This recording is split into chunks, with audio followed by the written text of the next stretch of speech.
নমস্কার, কালীমাতা স্টোর্স পিসের হাউসের পক্ষ থেকে আজকে আপনাদের দেখাতে চলেছি মশলা ছাতু।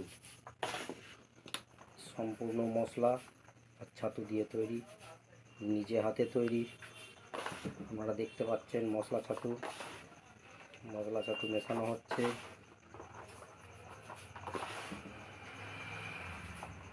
যে মশলা ছাতু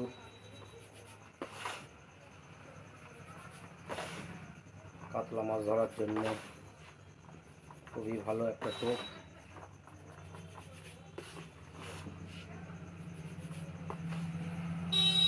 এই হচ্ছে মশলা ছাতু।